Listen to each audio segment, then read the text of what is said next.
अस्सलाम वालेकुम। मेरा नाम आकाश अहमद सिद्दीकी है और आज के डीएसपी के इस कोर्स में हम देखेंगे हम आप representation of DT signal, discrete time signal.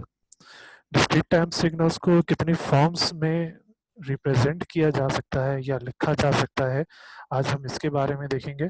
और हम देखेंगे कि किसी भी एक सिग्नल के ऊपर, जैसे हमने लास्ट लेक्चर के अंदर शिफ्टिंग पढ़ी थी और दूसरे इस तरह के हमने रिप्रेजेंटेशंस देखी थी कि हम अपनी वर्किंग किस तरह से कर सकते हैं, तो आज हम उसकी एक एग्जांपल देखेंगे कि हम वो सारी शिफ्टिंग और मिरर वगैरह किसी भी सिग्नल को एज एग्जांपल लेते हुए कैसे उसके ऊपर फंक्शन परफॉर्म कर सकते हैं। हमारे पास जब रिप्रेजेंटेशन की बात करते हैं डीटी सिग्नल्स की, तो ये सारी रिप्रेजेंटेशन, सबसे पहला पॉइंट तो ये है, सारी रिप्रेजेंटेशन को एक दूसरे के अंदर कन्वर्ट किया जा सकता है। लेट्स से अगर मैं यहाँ पे हमारे पास चार जो फॉर्म लिखी हुई हैं या जो डीटी की रिप्रेजेंटेशन फॉर्म्स होती हैं, वो है आपके पास sequence form, graphical form, functional form और टेबलर फॉर्म। ये चार फॉर्मेट होते हैं जिसके थ्रू हम किसी भी डिस्क्रीट टाइम सिग्नल्स को रिप्रेजेंट कर सकते हैं। अब अगर हम इसकी बात करते हैं रिप्रेजेंटेशन की, तो हमारे पास आता है कन्वर्जन। तो कन्वर्जन का आंसर है हमारे पास हाँ, हम किसी भी एक फॉर्मेट को दूसरे फॉर्मेट के अंदर कन्वर्ट कर सकते हैं। सबसे पहले बात करते हैं हम अपने सीक्वेंस फॉर्म की। सीक्वेंस फॉर्म के अंदर हम सीक्वेंस वाइज जो हमारे मैग्नीट्यूड होते हैं हम उनको लिख देते हैं from left to right, from left to right side. अब जो भी आपके पास सीक्वेंस सबसे लेफ्ट पे आ रही है, सबसे पहले वो लिखेंगे, फिर उसके बाद दूसरी, तीसरी, चौथी, एंड टिल एंड जहां तक आपकी आ रही है वहां पे। उसके बाद हम ब्रैकेट को बंद कर देते हैं दोनों तरफ, equals to x of N.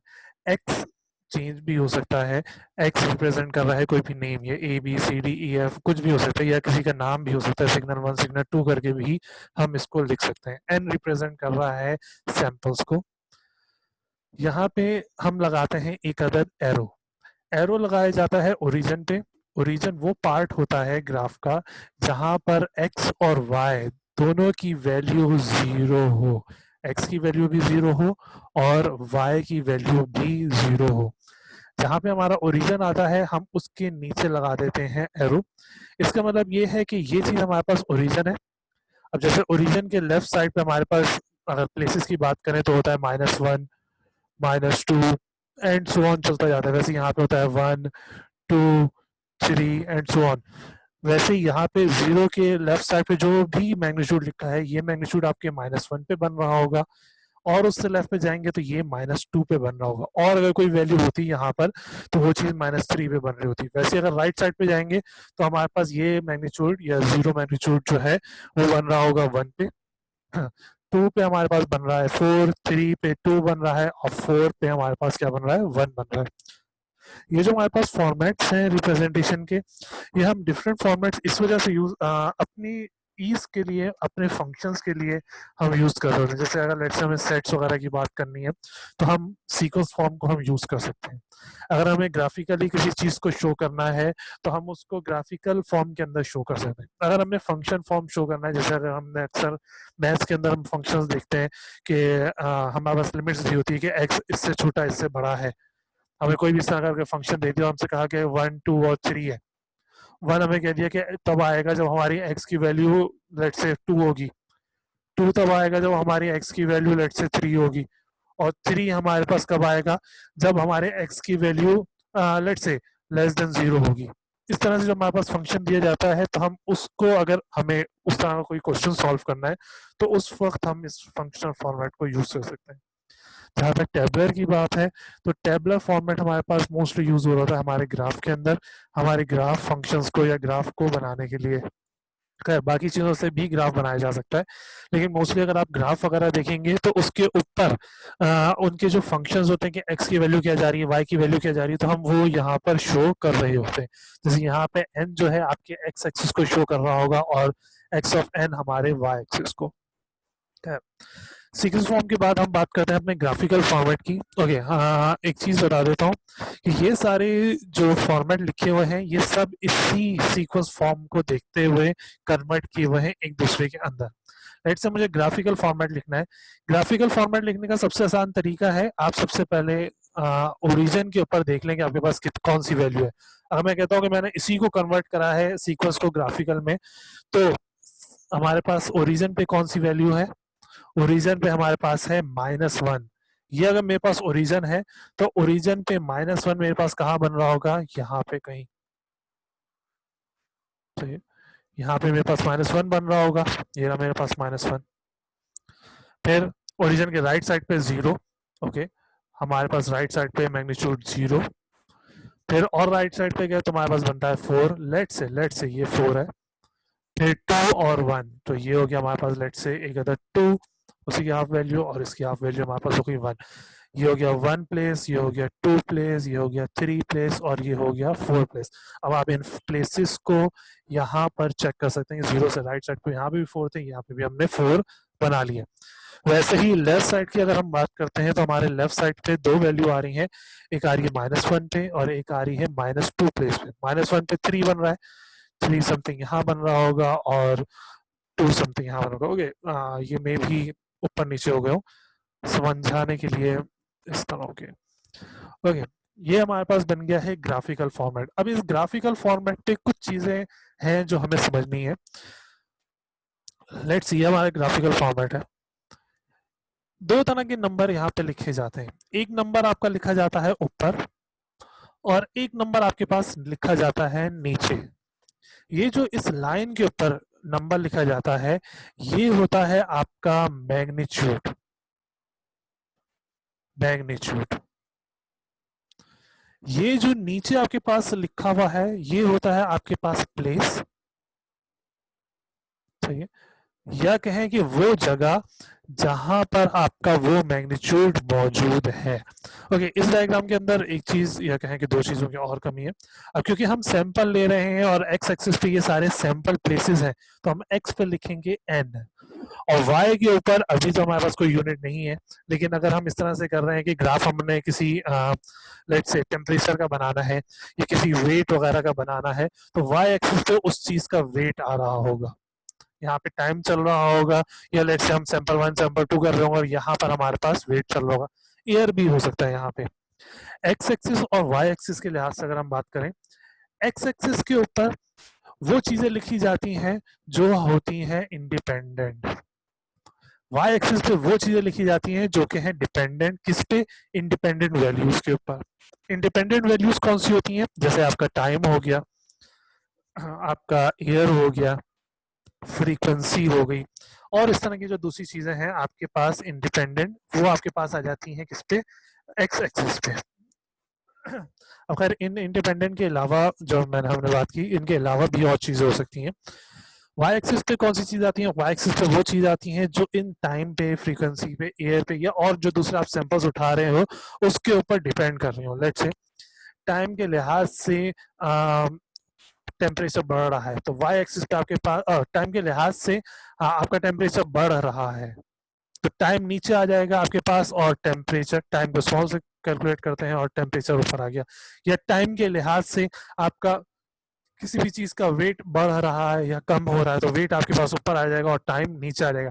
ये जो ऊपर चीज आ रही है ये डिपेंड कर रही है कि जैसे जैसे ये टाइम या इंडिपेंडेंट वैल्यू आगे या पीछे जा रही है, उस वैल्यू के अंदर इसके लिहाज से कमी या ज्यादती हो रही है।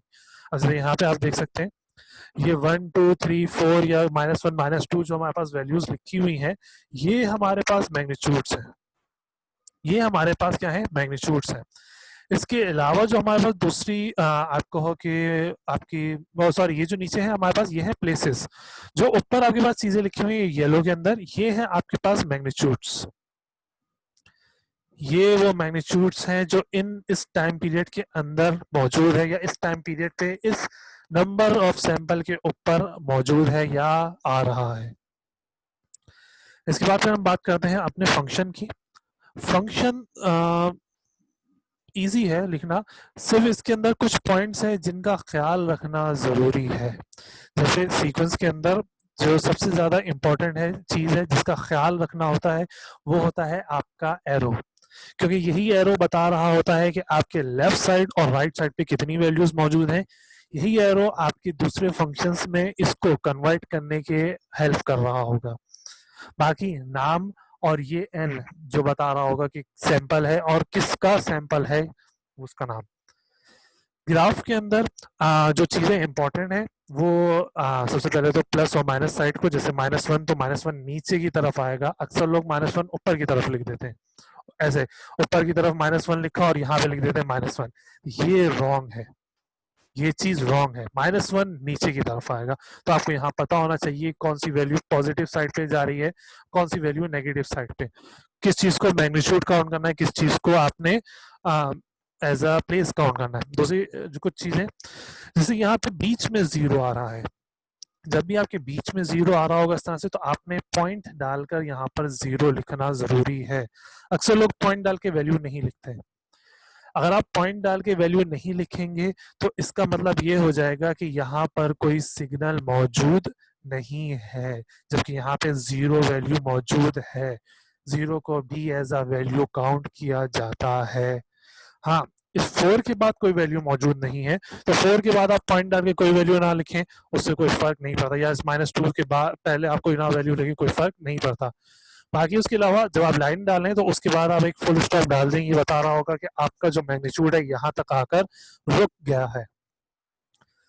फंक्शनल के अंदर जिन चीजों का ख्याल रखा जाता है वो सबसे पहले हम देखते हैं कि हमारा कौन सा मैग्नीट्यूड सबसे ज्यादा स्मॉल है, कौन सा मैग्नीट्यूड सबसे ज्यादा स्मॉल है। हम इसके अंदर चलते हैं फ्रॉम स्मॉल टू बिग, या कहें कि स्मॉल टू लार्ज वैल्यू। सबसे ज्यादा स्मॉल वैल्यू हमें पता है कि माइनस की होती है, फिर माइनस के बाद पॉजिटिव साइड पे आना शुरू होती है। अगर मैं इन्हीं के अंदर सबसे ज्यादा स्मॉल वैल्यू देखता हूँ तो मेरे पास सबसे स्मॉल वैल्यू क्या है, -1। -1 सबसे स्मॉल वैल्यू, सबसे पहले मैंने लिख दिया स्मॉल वैल्यू, फिर उससे बड़ी 0, उसके बाद मैंने नीचे लिख दिया 0, फिर ढूंढा 1 1, फिर 2। अब जो चीज ख्याल रखनी है वो इस, जैसे ये 2 है, अब यहाँ पर 2 2 आ रहे हैं, लेकिन जब फंक्शन की फॉर्मेट लिखेंगे तो आपने एक ही 2 लिखना है, फिर 3 और 4 आ गया, फिर इन्हीं के सामने आपने लिखना है इनकी प्लेसेस। जैसा भी मैंने आपको यहाँ पे एग्जांपल के तौर पे दिया था कि 1 जो है वो तब होगा जब आपकी x की वैल्यू, लेट से यहाँ पे हमने लिखा था 2 होगी, 2 तब होगा जब x की वैल्यू आपके पास 3 होगी, एंड सो ऑन चल रहा। तो वैसे ही यहाँ पे ये बता रहा है कि ये मैग्नीट्यूड कहाँ पे प्लेस हो रहा है। ये जो पहली वाली लाइन है आपके पास, ये जो पहली वाली लाइन है आपके पास, ये शो कर रही है मैग्नीट्यूड को, ये शो कर रही है किसको, मैग्नीट्यूड को। ओके, मैं शॉर्ट फॉर्म में MAG लिख रहा हूँ, ये पूरा मैग्नीट्यूड है। और जो दूसरी वाली लाइन है आपके पास, ये शो कर रही है आपकी प्लेसेस को, कौन सी प्लेस पे वो वैल्यू मौजूद है। 0 पे, -1 पे, 2 पे, 3 पे, 4 पे, एंड सो ऑन चल रही होगी आपकी वैल्यूज। हम बात करते हैं इसकी -1 वाले की, लेट से -1 हमने देख लिया -1 कहाँ मौजूद है, 0 पे, तो हमने लिख दिया n इक्वल टू 0, मतलब n जो हमारी प्लेस है उस 0 प्लेस पे -1 है, फिर 0 पे कब है, हमने जाके देख लिया 1 पे 0 है। 1 कहाँ मौजूद है, 1 4 पे मौजूद है, तो 1 4 प्लेस पे। 2 कहाँ मौजूद है, अब 2 दो जगह पे मौजूद है, 2 -2 पे भी मौजूद है और 3 पे भी मौजूद है, तो हमने दोनों चीजों को कॉमा डाल के लिख दिया, -2, 3। 2 को 2 दफा नहीं लिखेंगे, 2 को एक ही दफा लिखा जाएगा और इसकी प्लेसेस को दोनों दफा कॉमा करके हम यहाँ पर लिख देंगे। फिर इसके बाद हमारे पास आता है टेबलर फॉर्मेट। टेबलर फॉर्मेट हमारे पास सेम वैसे ही है जैसे हम 9 मैट्रिक के अंदर ग्राफ बनाने के लिए यूज कर रहे थे। x लिखा और y की वैल्यू लिख दी। अब इत्तेफाक से हमारे पास यहाँ पे x पे हमारे पास n मौजूद है, इसलिए हमने यहाँ पे n लिख दिया, और y पे x ऑफ n मौजूद है। ये y पे मैग्नीट्यूड जो है x ऑफ n मौजूद है, x ऑफ n आउटपुट के अंदर y पे मौजूद है। हमने n की वैल्यूज लिखी, इनको आप आगे पीछे भी कर सकते हैं, लेकिन जिस चीज का ख्याल रखना है, सही प्लेस के नीचे सही प्लेस ही आएगी। जैसे -2 में यहाँ नहीं लिखता, -2 मैंने यहाँ लिख दिया, तो -2 पे मेरी वैल्यू क्या थी, 2, तो 2 यहाँ पे लिखा जाएगा, 2 कहीं और या इसके अलावा कहीं और नहीं लिखा जाएगा। ये थी हमारे पास रिप्रेजेंटेशन हमारी वैल्यूज की। यहाँ पे ओके, यहाँ पे जो चीज बतानी है, एन हमारे पास रिप्रेजेंट कर रहा है प्लेसेस को, और y represent x of n हमारे पास रिप्रेजेंट कर रहा है वाई को, या जिसको हम कहते हैं आउटपुट को, मैग्नीट्यूड को। ये था हमारे पास रिप्रेजेंटेशन ऑफ आवर सिग्नल। अब हम बात करते हैं कि जैसे हमने लास्ट क्लास के अंदर शिफ्टिंग, मिररिंग और दूसरी चीजें देखी थी, आज की हम इस क्लास के अंदर देखेंगे कि कैसे हम इन सिग्नल के ऊपर या किसी भी सिग्नल के ऊपर सारे वैल्यूज को अप्लाई कर सकते हैं। हमारे पास क्वेश्चन गिवन है, लेट एक्स ऑफ एन, ये फिगर का नाम है, इस फिगर को कहा जा रहा है। अब जरूरी नहीं कि फिगर आपके पास ग्राफिकल फॉर्मेट के अंदर ही गिवन हो, सीक्वेंस फॉर्मेट में भी गिवन हो सकती है, फंक्शन में भी गिवन हो सकती है, टेबलर में भी गिवन हो सकती है। आपको जिस फॉर्मेट के अंदर इजी पड़ता हो, आप उस फॉर्मेट के अंदर उसको शो कर सकते हैं, उसके अंदर कन्वर्ट कर सकते हैं। ओके, अभी हमारे पास ग्राफिकल फॉर्मेट में गिवन है, हमने क्या करना है, हमने फंक्शन परफॉर्म करना है इसके ऊपर। ये अभी ये इसकी वैल्यू जो है वो है एक्स ऑफ एन, हमें इस एक्स ऑफ एन को इस फॉर्मेट के अंदर कन्वर्ट करना है, या हमें एक्स ऑफ एन को ये चीज बनानी है। अगर हम इस फॉर्मेट की बात करते हैं, 2x3 -3n, इसके अंदर बहुत सारी चीजें गिवन है। अगर हम इस पूरी वैल्यू को देखें तो ये जनरलाइज ये इक्वेशन है हमारी। इस इक्वेशन के अंदर हमारे पास c भी मौजूद है, जो कि हमारे पास मैग्नीट्यूड का स्केलिंग के लिए यूज किया जाता है। हमारे पास k भी मौजूद है, जो कि हमारी टाइम स्केलिंग को बता रहा था। हमारे पास प्लस माइनस e भी मौजूद है, जो कि हमारी शिफ्टिंग और डायरेक्शन ऑफ शिफ्ट बता रहा है। और इसके अलावा हमारे पास यहाँ पे माइनस का साइन भी गिवन है, जो कि हमारे बता रहा है कि ये चीज मिरर है या नहीं। जब भी आपको इस तरह का फॉर्मेट दिया जाएगा, आपका सबसे पहला स्टेप क्या होगा, आपने इक्वेशन को अरेंज करना है इस जर्नल फॉर्मेट के मुताबिक। जर्नल फॉर्मेट से मुराद ये है कि x के बाद ब्रैकेट में सबसे पहले n आएगा, सबसे पहले n आएगा। जैसे यहाँ पे ब्रैकेट में 3 है और n वाली वैल्यू बाद में है, तो हमने क्या करना है, इस 3n वाली वैल्यू को पहले लेकर आएंगे विद इट्स साइन, इसके साइन के साथ इसकी वैल्यू को पहले लेकर आ जाएंगे, शिफ्ट कर देंगे। जब आपने इसको इस फॉर्मेट के अंदर कन्वर्ट कर लिया, तो उसके बाद सबसे पहला काम होता है हमारे पास शिफ्टिंग का। शिफ्टिंग हमें बता रहा होता है ये प्लस माइनस ए का साइन, ये प्लस माइनस ए का साइन हमें बता रहा होता है कि हमने शिफ्ट किस डायरेक्शन में करना है, पॉजिटिव साइड पे या नेगेटिव साइड पे, और कितना शिफ्ट करना है। फिर जब आपने शिफ्ट कर लिया, तो इस फॉर्मेट के अंदर लाने के लिए हम दूसरा काम क्या करेंगे, इसको करेंगे मिरर। हमने देखना है कि क्या इस n के साथ माइनस का साइन लगा हुआ है या नहीं। जैसे यहाँ पे लगा हुआ है तो हम इसको मिरर करेंगे। फिर उसके बाद हम करेंगे स्केलिंग। स्केलिंग में हमारी मर्जी होती है कि हम टाइम स्केलिंग पहले करें या हम मैग्नीट्यूड स्केलिंग पहले करें, उससे कोई खास फर्क नहीं पड़ता। ओके, अगर आप एक चीज यहाँ पे देख रहे होंगे, यहाँ पे जब भी हमने ऑपरेशंस की बात करी, इन मैनिपुलेशंस की बात करी, सिग्नल मैनिपुलेशन की, तो हर उसके आगे हमने एक चीज लिखी हुई है, एक लाइन लिखी हुई है पॉइंट में, इफ आस्क या रिक्वायर्ड। इफ आस्क या रिक्वायर्ड से मुराद ये है कि बाज़ औक़ात ऐसा होता है कि आपको कोई चीज़ मिस होती है या उसको करने की ज़रूरत नहीं पड़ती। बाज़ औक़ात हमें मिरर करने की ज़रूरत नहीं पड़ रही, बाज़ औक़ात हमें शिफ्ट करने की ज़रूरत नहीं पड़ रही, या स्केलिंग करने की हमें ज़रूरत नहीं पड़ रही।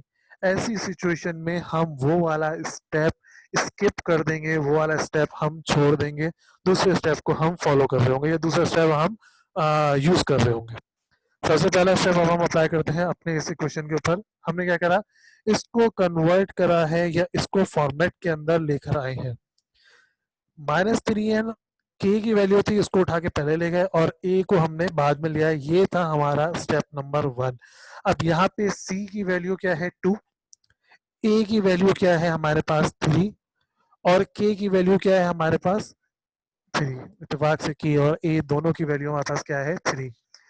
यहाँ पे जो प्लस साइन है इस 3 से पहले, इस कांस्टेंट 3 से पहले जो प्लस साइन है, ये हमें बता रहा है शिफ्टिंग। ओके, यहाँ पे थोड़ा सा कंफ्यूजन हो जाता है कि शिफ्ट किस साइड पे करना है। मैं आपको बता देता हूँ, लास्ट टाइम हमने देखा था जब भी पॉजिटिव साइन होगा तो लेफ्ट साइड पे जाएंगे, जब भी पॉजिटिव साइन होगा तो लेफ्ट साइड पे जाएंगे, जब भी नेगेटिव साइन होगा तो राइट साइड पे जाएंगे। पॉजिटिव साइन मतलब लेफ्ट साइड पे जाएंगे, नेगेटिव साइन मतलब राइट साइड पे जाएंगे। और ये फिर ही बता रहा है कि फिर आपने कितनी डायरेक्शन को मूव करना है या कितनी प्लेसेस आपने पॉजिटिव या नेगेटिव साइड पे चलना है।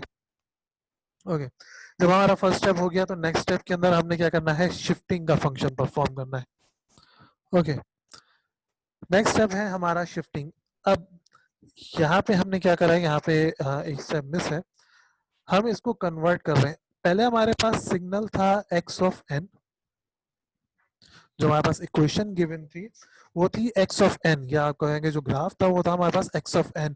इस x ऑफ n को हमने उस गिवन क्वेश्चन के मुताबिक y ऑफ n के मुताबिक कन्वर्ट करने के लिए अब हम इसको शिफ्ट करेंगे तो हमारे पास वैल्यू हो जाएगी n ऐसे ही रहा, और उसके अंदर +3 था तो +3।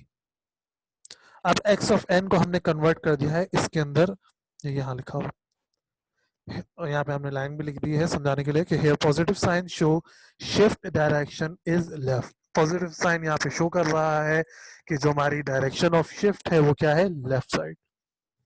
हमने अपने सिग्नल को क्या करा है, लेफ्ट साइड 3 यूनिट्स शिफ्ट कर दिया है। ये हमारे पास सिग्नल था। ओके, अगर मैं इसकी वैल्यू को छोटा कर लूँ ताकि देखने में आसानी हो जाए हमें।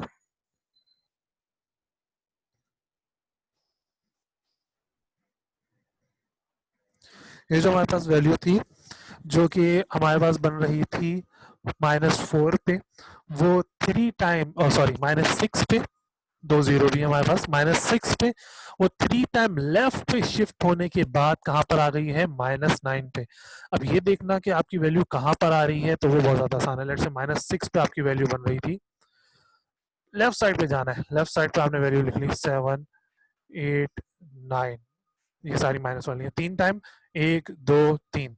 यही चीज अगर आपने लेट्स से 1 पे कोई वैल्यू थी 2 3 4 5, लेट्स से ये 1 2 3 4 और ये 5 वैल्यू है। 1 पे कोई वैल्यू थी मेरी, मुझे उसको लेट्स से 4 टाइम राइट पे शिफ्ट करना। 4 टाइम राइट से बात क्या है, 1 2 3 4। अब ये जो मेरे पास यहाँ पे 4 था वो यहाँ से खत्म होके कहाँ पे बनेगा, यहाँ पे 4 टाइम। जब एक वैल्यू हमने आगे शिफ्ट करी तो बाकी सारी वैल्यू उसके अंदर या उसके पीछे पीछे शिफ्ट हो जाएंगी। ये सारी वैल्यू एक दूसरे के अंदर चेन की तरह लगी होती है इस तरह से। ये सारी वैल्यू एक दूसरे के ऊपर इस तरह से चेन की तरह लगी होती है, ये 1 पे, ये 2 पे, ये 3 पे, ये 4 पे, 5 पे, 6 पे। जैसे ही मैं इस चेन को थोड़ा सा इधर ड्रैग करूंगा तो जैसे ये यहाँ पे ड्रैग होकर यहाँ आ गई तो इसके पीछे पीछे बाकी सारे सिग्नल भी मूव हो जाएंगे। अगर ये 3 स्टेप आगे जाएगा तो बाकी सारे सिग्नल भी ऑटोमेटिक 3 स्टेप कहाँ जा रहे होंगे, उसके पीछे पीछे जा रहे होंगे। ठीक, जो -6 पे वैल्यू बन रही थी, ओके मैं इसको साफ कर देता हूँ ताकि नजर आ जाए इजीली। ये चेन वाली जो बात थी ये एग्जाम्पल के तौर पे समझने के लिए थी, ताकि अंदाज़ा रहे या ये चीज़ समझ में आ जाए कि बाकी सारी वैल्यूज़ किस तरह से शिफ्ट हो रही हैं। जो 6 वाली वैल्यू थी वो अब शिफ्ट होकर कहाँ बन रही होगी, 9 पे। अगर हम इसी चीज़ को नीचे लेके जाते हैं या नेक्स्ट पेज पे लेके जाते हैं,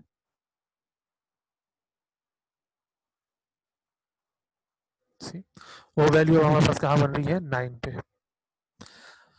उसी तरह से जो वैल्यू हमारे पास ऊपर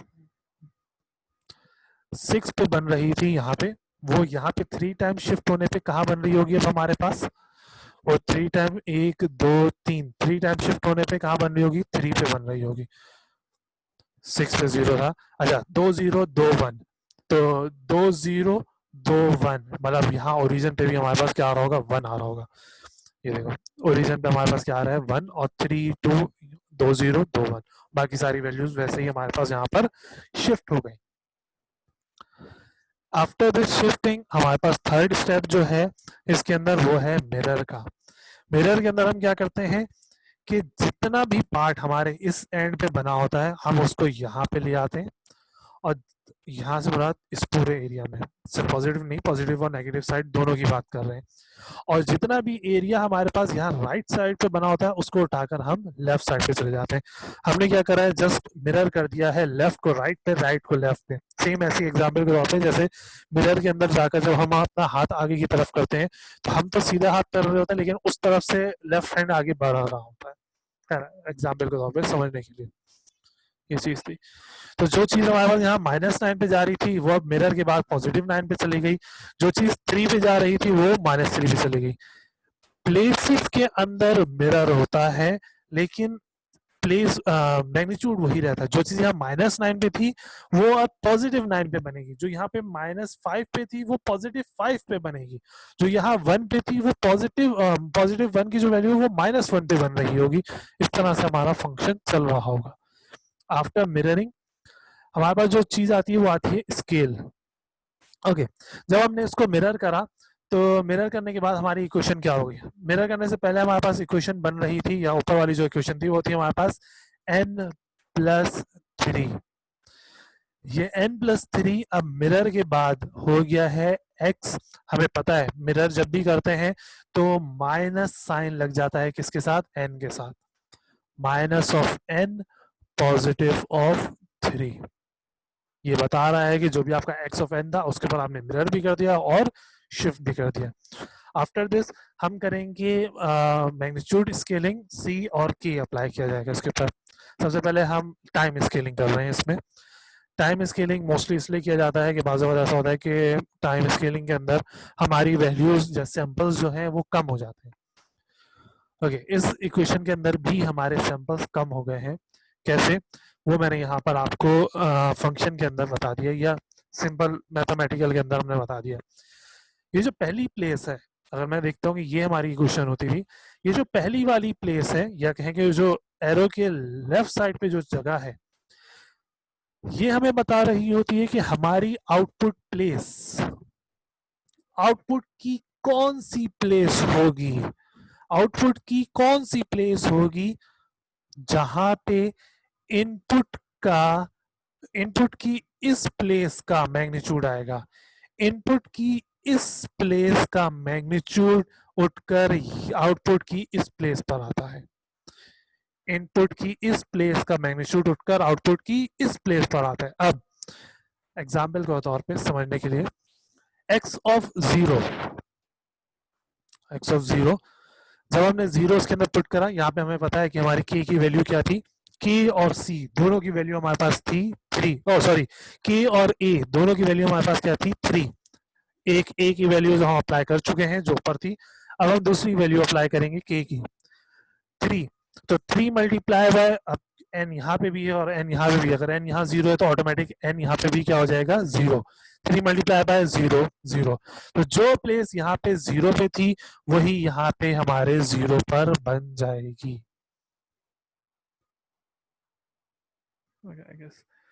जो हमारे इसके 0 पे थी वही हमारे यहाँ पे 0 पर बन रही होगी। और आगे चलते हैं, 1, 3 1 जा 3। आउटपुट की 1 प्लेस पे, ये रहा आउटपुट, आउटपुट की 1 प्लेस पे, ये रहा आउटपुट की 1 प्लेस। इनपुट की, या इनपुट से मुराद ये है जो इससे प्रीवियस है, जिसके ऊपर हम अप्लाई कर रहे हैं, ये हमारा इनपुट है। 1 स्टेप का आउटपुट नेक्स्ट स्टेप का ऑटोमेटिक इनपुट बन जाता है। इन कंडीशंस के अंदर 1 स्टेप का आउटपुट ऑटोमेटिक नेक्स्ट स्टेप का क्या बन जाएगा, इनपुट बन जाएगा। तो अगर ये हमारा इनपुट है तो आउटपुट की इस प्लेस पे इनपुट की 3rd प्लेस का मैग्नीट्यूड बनेगा। ये रहा इनपुट की 3rd प्लेस का मैग्नीट्यूड, क्या है हमारे पास, 3 को हमने बना दिया। बाकी जो 2 जगहें थी उनको हमने क्या करा है, एलिमिनेट। फिर और आगे गए, x को 2, आउटपुट की 2nd प्लेस, ये रही आउटपुट की 2nd प्लेस, 3 2 जा 6। इनपुट की 6 प्लेस, ये रही इनपुट की 6 प्लेस, 4 और 5 कैंसिल आउट हो गई, 6 प्लेस -2 था, -2 बना दिया। फिर आउटपुट की 3rd प्लेस पे इनपुट का 9, इनपुट का 9 0 हो गया। जैसे ही मैं इससे और आगे जाऊंगा आउटपुट की 4th प्लेस, तो ये हो जाएगा 12। 12 पे या 9 के आगे मेरे पास कोई सिग्नल मौजूद नहीं है, तो मुझे इस 4 से आगे जाने की या कहें कि इस 3 से भी आगे जाने की हमें जरूरत नहीं थी। ये हो गया पॉजिटिव साइड। नेगेटिव साइड की तरफ जाते हैं। आउटपुट की -1 प्लेस, इनपुट का -3। इनपुट का -3 क्या था? 0। इनपुट का -3 क्या हो गया? 0। आउटपुट की सेकंड प्लेस, इनपुट का 6। इनपुट का -6 तो कुछ था ही नहीं, तो उससे आगे जाने की जरूरत नहीं है। अगर मैं इन 3 वैल्यूज को ना भी लिखूं तो भी मेरी वैल्यू चल जाएगी। अब हमारे पास जो इक्वेशन बन गई है वो ये है। ये 3 शो कर रहा है कि आपने 3 टाइम्स अपने सिग्नल को टाइम स्केलिंग कर लिया। ओके, टाइम स्केलिंग के अंदर मैं बता देता हूँ कि 2 तरीकों से देखा जाता है। के 1 से बड़ा है या के 1 से छोटा है। अगर तो के 1 से बड़ा है तो हम करेंगे कंप्रेस। अगर के 1 से बड़ा है तो हम करेंगे कंप्रेस। कंप्रेस से मुराद है हम उसको छोटा कर देंगे, स्क्वीज कर देंगे। अगर के छोटा है 1 से तो हम करेंगे एक्सपेंड। हम करेंगे एक्सपेंड, बड़ा कर देंगे। बड़ा करने से मुराद ये है कि अगर लेट्स से ये 0.5 होता, 0.5 क्या होता? 0 के बाद 0.5 यहाँ पे वैल्यू आ रही होती, तो हम पहले इस वैल्यू को लिखते फिर इस वैल्यू को लिखते, तो जो वैल्यू पहली प्लेस पे आ रही थी वही प्लेस हमारे कहाँ तक चल जाती? सेकंड प्लेस पे। एक्सपेंड में क्या होता है? लेट्स से एक वैल्यू 1 पे लिखी हुई है, एक वैल्यू 2 पे लिखी हुई है। 1 से छोटी वैल्यू, ओके यहाँ पे 2 चीजें देखनी है। 1 से छोटा लेकिन 0 से बड़ा। 1 से छोटा 0 से बड़ा, मतलब let's say 0.5, 0.05, 0.0001 whatsoever, let's say 0.5 है। तो जब मैं अपनी वैल्यू बना रहा हूँ, मल्टीप्लाई करूंगा मैं 0.5 तो 0.5 आ रहा होगा 1 से। अगर मैं x ऑफ 1 की बात करता हूं तो x ऑफ 1 तो मेरे पास बन रहा होगा इस इक्वेशन के अंदर डाल के x ऑफ 0.5।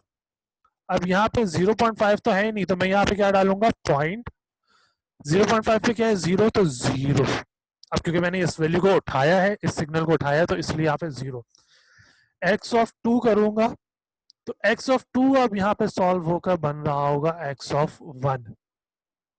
अब यहाँ पे मेरे पास क्या बनेगा? 1। तो जो वैल्यू देखो, जो वैल्यू यहाँ पे एक प्लेस पे आ रही थी वो एक्सपेंड होके कहाँ पर आ गई? 2 प्लेस पे। वैसे जो ये 2 वाली प्लेस होगी वो बन रही होगी मेरे यहाँ पे 4 पे।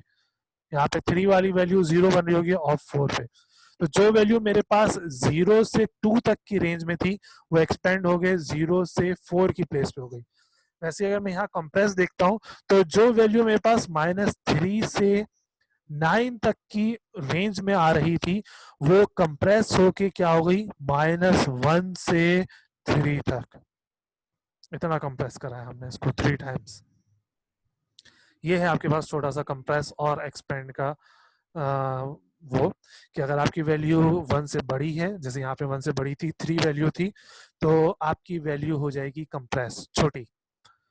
अगर आपकी वैल्यू 1 से छोटी है लेकिन 0 से बड़ी है, 1 से छोटी 0 से बड़ी है, तो एक्सपेंड हो जाएगा, बड़ी हो जाएगी वैल्यू। आफ्टर दिस हम अप्लाई करेंगे अपना मैग्नीट्यूड स्केलिंग। मैग्नीट्यूड स्केलिंग के अंदर प्लेसेस को हम आगे पीछे नहीं करते लेकिन मैग्नीट्यूड को कम या ज्यादा करते हैं। मैग्नीट्यूड अप्लाई करा, मैग्नीट्यूड था यहाँ पे 2, तो जितने भी मैग्नीट्यूड थे यहाँ पे सिंपल मैग्नीट्यूड मल्टीप्लाई होता है। 0 से 2 को मल्टीप्लाई कर दिया, 1 से 2 को मल्टीप्लाई कर दिया, 3 से 2 को मल्टीप्लाई कर दिया, -2 से 0 से सबसे 2 को मल्टीप्लाई कर दिया, तो 0 मल्टीप्लाई बाय 2 0, 1 मल्टीप्लाई बाय 2 2 ये रहा, 3 मल्टीप्लाई बाय 2 6 ये रहा, -2 मल्टीप्लाई बाय 2 -4 ये रहा, 0 मल्टीप्लाई बाय 2 0 ये रहा, बाकी कोई वैल्यू मौजूद नहीं है। आफ्टर दैट ये वो इक्वेशन बन रही है या ये वो ग्राफ बन रहा है कि अगर आपने x ऑफ n वो इनपुट दिया है तो after going through the process ये आपका आउटपुट निकल रहा होगा। यहाँ पे जो देखने वाली बात है, अगर मैं c के लिहाज से बात करूं, c को भी 1 के लिहाज से चेक किया जाता है। c ओके सॉरी, c जो है 1 से छोटा और बड़ा है, लेकिन 0 से बड़ा हो। अगर तो c 1 से बड़ा है, जैसे यहाँ पे c 1 से बड़ा था, तो हम वैल्यू को करेंगे एक्सपेंड। वैल्यू को करेंगे, मैग्नीट्यूड को सॉरी करेंगे एक्सपेंड, बड़ा कर देंगे, जैसे यहाँ पे हमने बड़ा कर दिया। अगर c 1 से छोटा है लेकिन 0 से बड़ा है तो हम करेंगे कंप्रेस। जाहिर सी बात है, अगर आपने किसी चीज को मल्टीप्लाई करा है पॉइंट्स की वैल्यू से तो वो चीज कंप्रेस हो जाएगी। 1 से छोटी वैल्यू से जैसे मल्टीप्लाई करेंगे हाफ से, 0.5 से, 1/4 से, तो वो चीज ऑटोमेटिकली छोटी हो जाएगी। पूरे केक को आप हाफ करेंगे तो वो केक आधा रह जाता है। आज के लेक्चर में हमारे पास यहीं तक था। Thank you. Allah Hafiz.